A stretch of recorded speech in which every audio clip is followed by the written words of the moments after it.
Bonjour, très heureux de vous retrouver comme chaque semaine.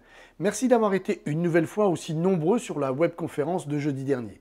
J'ai hâte de démarrer le programme Motivation avec ceux qui feront le choix de le rejoindre. Aujourd'hui, non, je ne veux pas d'agence. Non, je ne signerai pas de mandat. Non, je ne baisserai pas mon aide vendeur. Non, je n'accepte pas cette offre d'achat. Ça vous dit quelque chose? Vous savez, ces fameux noms que nous redoutons tant. C'est tout de suite après le générique.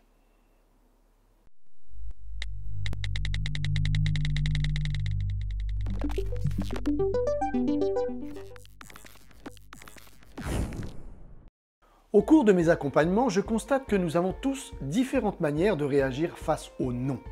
Une chose est certaine, nous y sommes tous confrontés. Les noms venant de nos vendeurs et même parfois ceux de nos acquéreurs font partie intégrante de notre métier. Au risque, une fois de plus, de vous déplaire, si d'un métier de commercial, quel qu'il soit, vous espérez n'avoir en face de vous que des clients qui ne vous diront jamais non, eh bien reconvertissez-vous rapidement. Par exemple, trouvez un sponsor qui vous paye pour aller distribuer gratuitement des churros sur la plage. Dans tous les métiers, il y a des règles à accepter et des fondements qui sont ce qu'ils sont. Faire passer un client du non au oui, comme l'aurait dit ce cher Watson, c'est élémentaire. D'ailleurs, entre nous, et si c'était cela qui rendait notre métier si passionnant? Réfléchissez un instant. Vous décrochez votre téléphone. Bonjour monsieur, j'ai pu lire votre annonce, votre appartement est-il toujours en vente? Votre interlocuteur. Bonjour, oui, il est toujours disponible. Vous êtes un acquéreur ou c'est pour un mandat? Vous. C'est pour un mandat. Le propriétaire. Très bien, rendez-vous demain soir à 18 h. Vous imaginez, vous passeriez votre temps à remplir des mandats, les propriétaires à les ranger dans un dossier énorme haut comme une table. Chaque semaine, un négociateur demanderait une nouvelle baisse de prix, immédiatement acceptée par le propriétaire. Le marché ne serait plus que des vastes enchères inversées où très vite, nous n'aurions plus notre place. Restons sérieux, notre métier est ce qu'il est, avec certains challenges qu'il faut relever, mais également relativiser. De quelle catégorie faites-vous partie? Êtes-vous de ceux qui, face à un client qui dit non, s'effondrent, se tétanisent et n'ont plus d'autre argument que celui de prendre congé? Êtes-vous plutôt de ceux qui vont s'entêter, ramer pour ne pas dire s'enfoncer, en noyant leur interlocuteur sous un flot d'arguments au risque de passer pour un camelot sur un champ de foire? Le plus important, mais aussi le plus passionnant, c'est d'en comprendre la cause et pourquoi votre interlocuteur vous dit non. Dans plus de 90% des cas, la peur et les fausses croyances sont au rendez-vous. Parfois, même les deux. Vous ne me croyez pas? Non, je ne veux pas d'agence.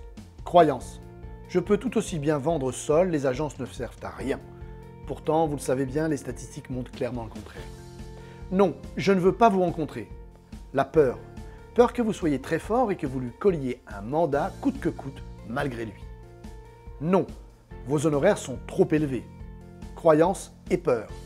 Les agents immobiliers sont des escrocs, ils se gavent sur le dos des pauvres propriétaires. Peur de se faire arnaquer. Non, je ne baisserai pas mon aide vendeur. Croyance. Il existe partout des pigeons prêts à payer un prix au-dessus du prix des marchés. Pourtant, nous savons, vous comme moi, que ce n'est pas parce que la chasse est ouverte que le gibier est présent. Non, je n'accepte pas cette offre d'achat. Peur et croyance.